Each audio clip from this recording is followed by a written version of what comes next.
It was exactly 6:37 p.m. on a pretty ordinary Tuesday when I, David, found myself wandering into the kitchen just to grab a glass of water, nothing more, no revenge or anything dramatic, just a simple drink. As I strolled by the bedroom, I caught the sound of her voice, soft, intimate, yet somehow threatening. There was Olivia, my wife, lounging on our bed as if she were free of any wrongdoing, draped in her silk robe and chatting on the phone.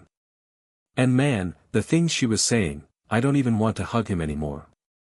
Then came a laugh, but not the sweet kind that made you remember why you tied the knot with her. No, this was the kind that said, I've moved on, and you're nothing but an expired warranty to me.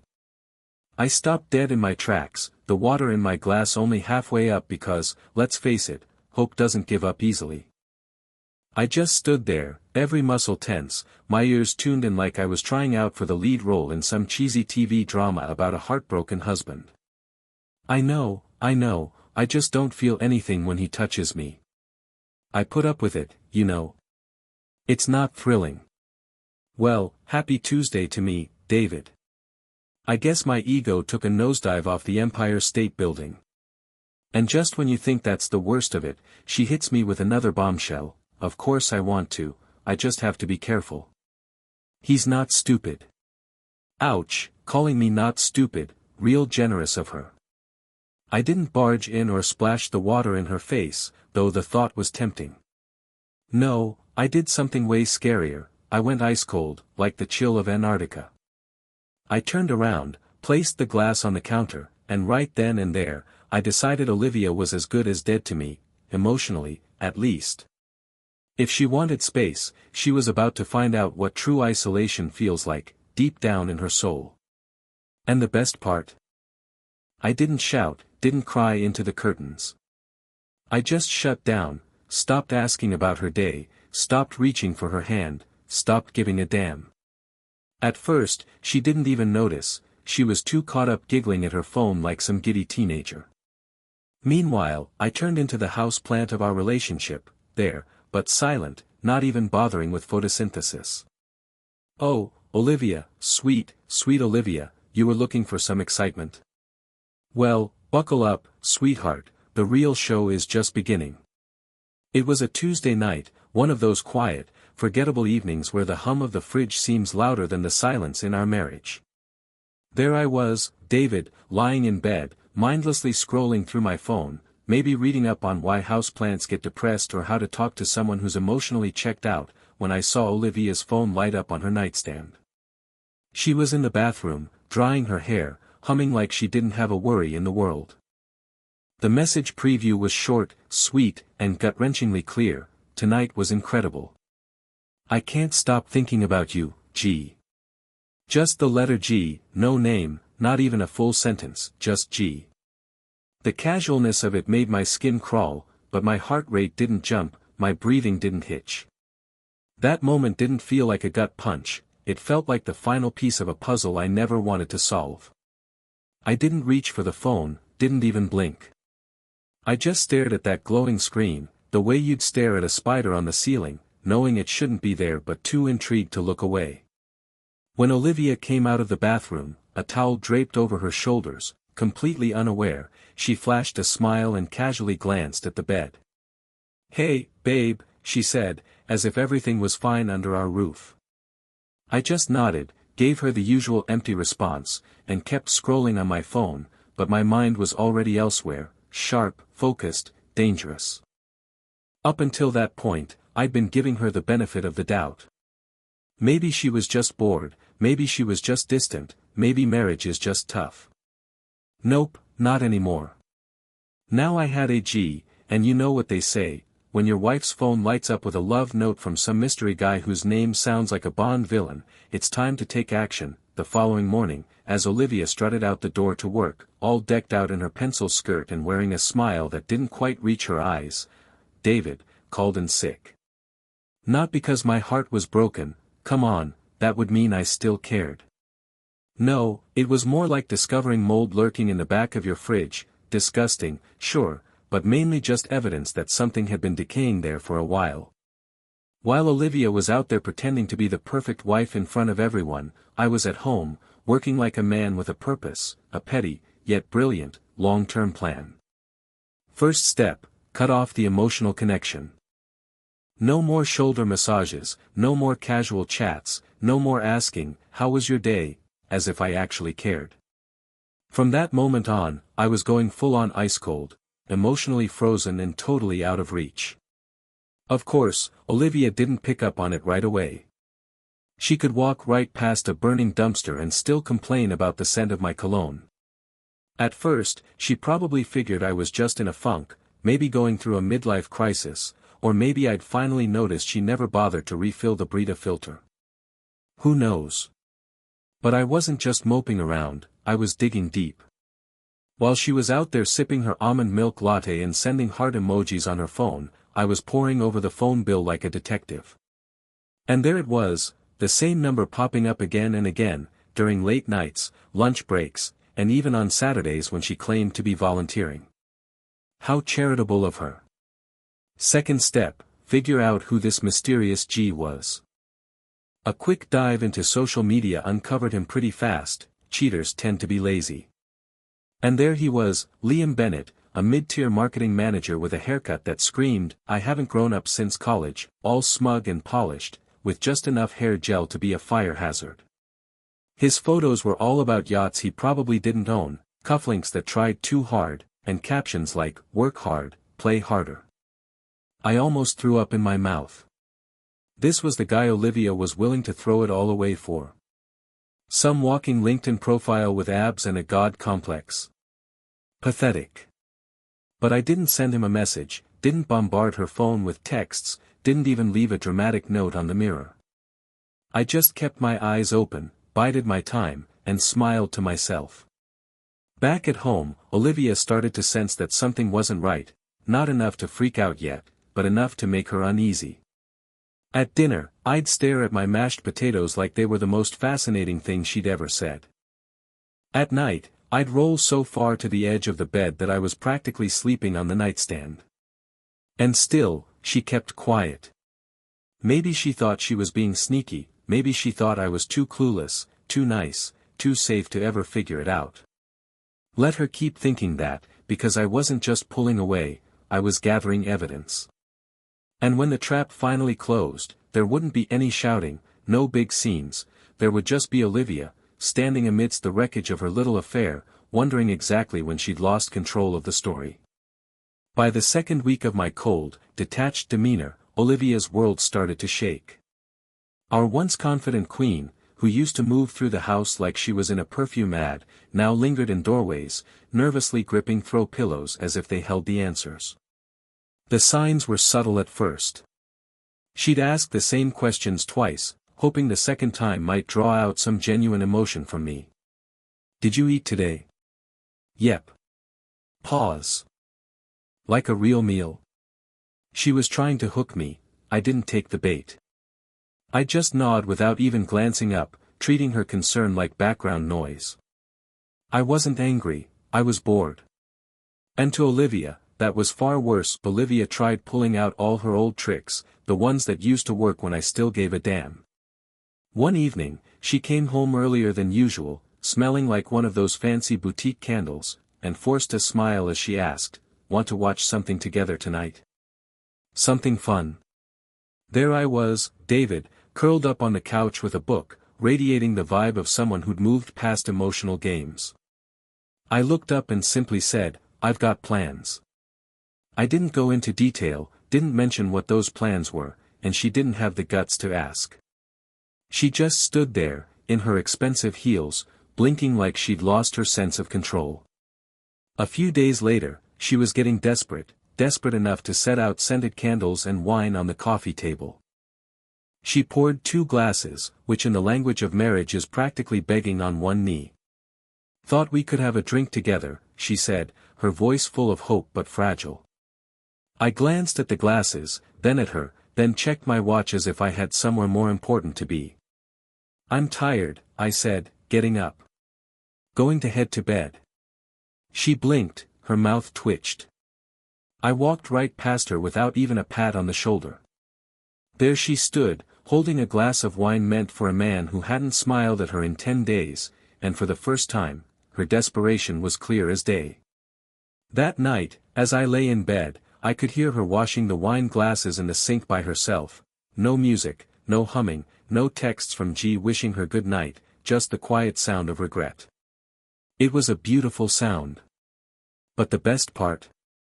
She still had no idea I knew. She was living in a ticking time bomb of her own creation, and me? Well, I was just setting the timer. The silence was starting to wear her down. Her hair was a bit more disheveled, her voice a bit more unsteady. That smug confidence of hers had morphed into nervous energy, like she couldn't pinpoint when I'd stopped revolving around her. And me? I was sleeping better than I had in years because she thought she was still calling the shots. And that? That was downright cute. Olivia had no idea her time was running out. She moved through the house like someone trying to patch up a broken vase with glitter glue, smiling, smoothing things over, pretending everything was okay while the air grew thick with the scent of her own unraveling. Meanwhile, I was in full detective mode, think Sherlock Holmes, but with better emotional boundaries and a private Google spreadsheet. I'd already figured out that the mysterious G was Liam Bennett, a guy whose personality could be summed up as LinkedIn with teeth. But I wasn't content with just a name. No, I wanted the whole dossier, photos, patterns, timelines. I wasn't just going to catch them, I was going to frame them, figuratively, but if I could swing a literal frame from IKEA, I might have done that too. First off, I went through the phone bill. Liam's number lit up the records like a Christmas tree, late-night calls, midday chats, the occasional morning message that made me want to chuck her phone into a volcano. Then I set up a GPS tracker, nothing fancy, just a discreet Bluetooth dot tucked under the bumper. Legal, invisible, brutal. And just for kicks, I hired a private investigator because if you're going to dish out heartbreak, you might as well do it with high-resolution photos and timestamps. Within 5 days, the PI handed over photos, videos, and text transcripts. There were shots of Liam and Olivia coming and going from hotels like they were collecting frequent cheater miles. One picture even caught them holding hands. Holding hands, what is this, a middle school romance? I had all the evidence I needed, but did I storm in and slam the photos down on the table like some cheesy Hallmark movie? Of course not. That would have been too kind. No, I waited, let her simmer in my silence a bit longer, let her wonder why her seemingly dull husband had suddenly become more mysterious than her browser history. The night before the big reveal, Olivia did something unexpected. She sat right next to me on the couch, like right next to me, like someone trying to piece back together a marriage she'd personally set ablaze. Hey, she said, her voice soft, sweet, as fake as a reality TV confession. I feel like we've been off lately. Oh, do you now?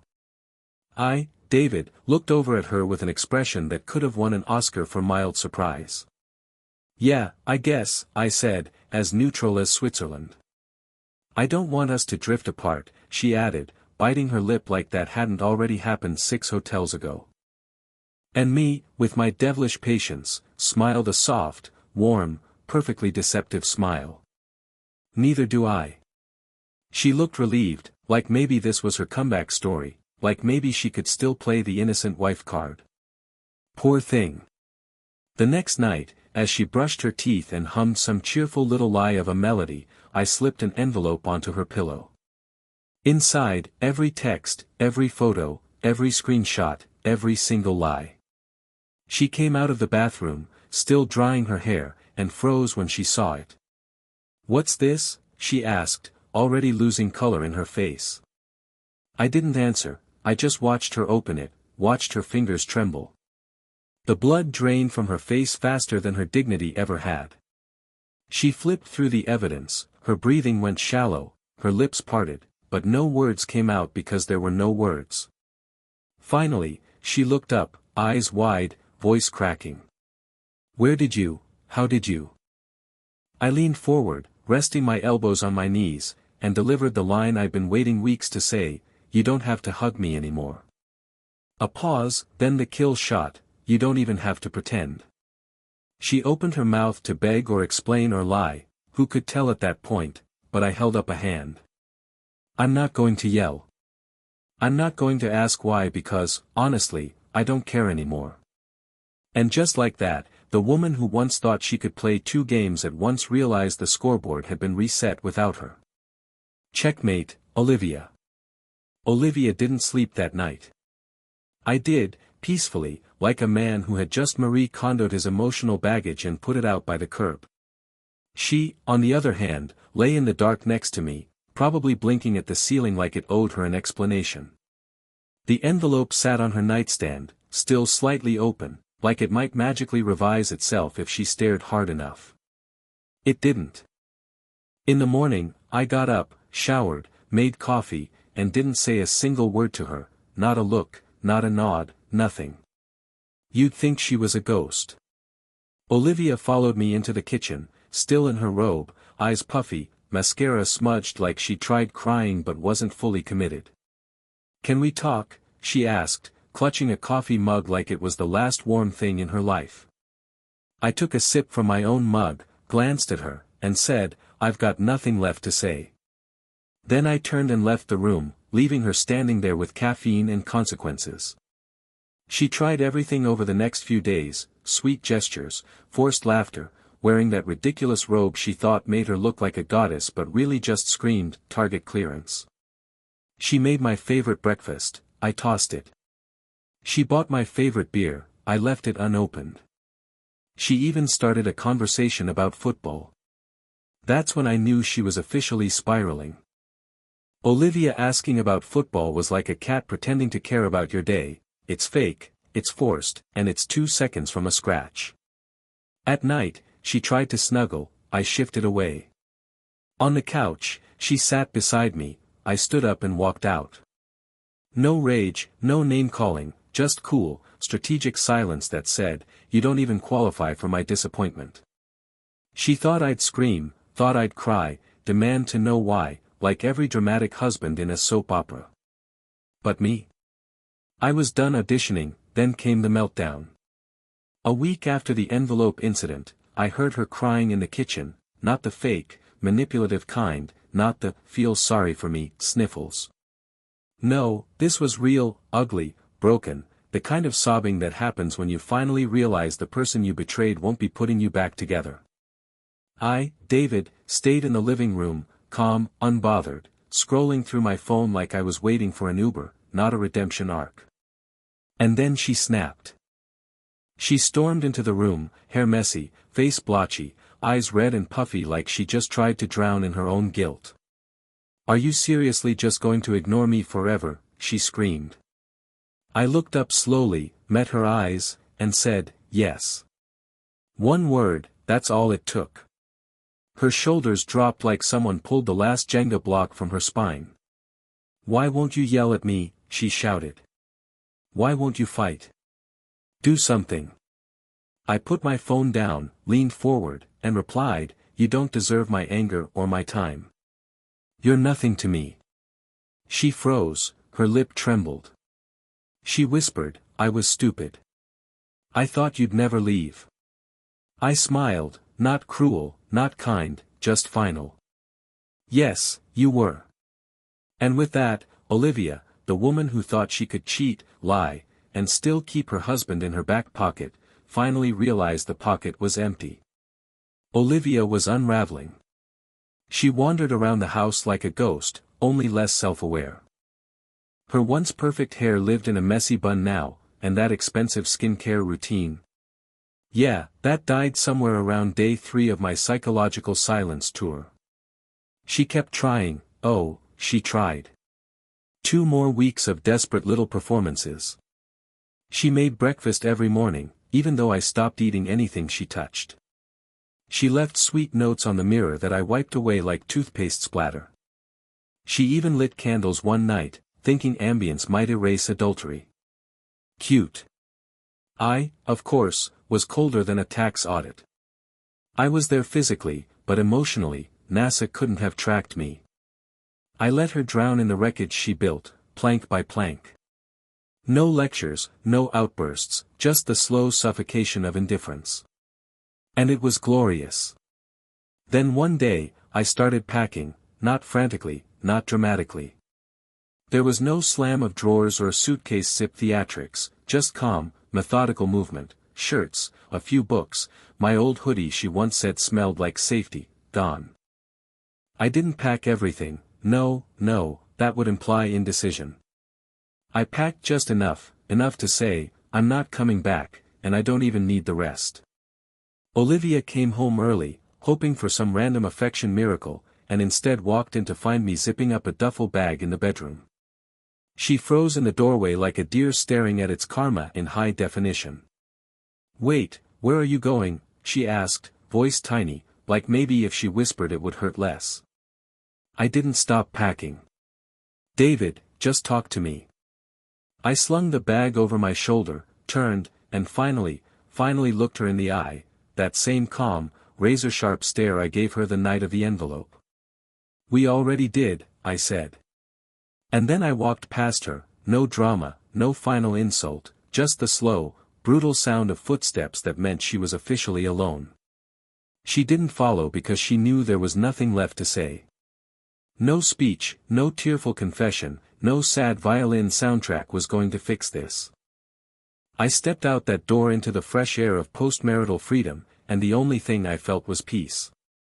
Olivia had wanted excitement, space, freedom from my boring affection. Now she had it, all of it. And it was the loneliest damn thing in the world. David didn't just walk out of that house, he erased himself digitally, emotionally, socially. Olivia texted, but he blocked her, she emailed, but he filtered them to trash, she even tried calling from her friend's phone. He answered just to say, "Wrong number," and hung up. He moved into a small, clean apartment across town, minimalist, peaceful, with no memory foam mattress soaked in betrayal. He started going to the gym, not for a revenge body but because punching a bag is cheaper than therapy. He read books he never had time for, reconnected with old friends, and laughed again. And the best part? He didn't talk about Olivia, not once, not bitterly, not dramatically, just silence. That kind of silence that screams, "You're not even worth the story." Now, Olivia. Oh, she felt it. First, there was confusion, then panic, then the 5 stages of, "Holy hell, I ruined everything." She tried reaching out to David's friends, no dice. She tried posting nostalgic Instagram stories, he didn't watch them. She even sent a handwritten letter, it probably ended up as a coaster for his whiskey glass. Then came the collapse. Liam Bennett, Mr. L himself, lasted about 2 weeks post-reveal. Turns out, the charm of sneaking around with a married woman disappears quickly when she shows up with a suitcase and emotional baggage heavier than a cruise ship. He ghosted her, left her mid-text, probably blocked her before she could say, "What are we?" Word got out.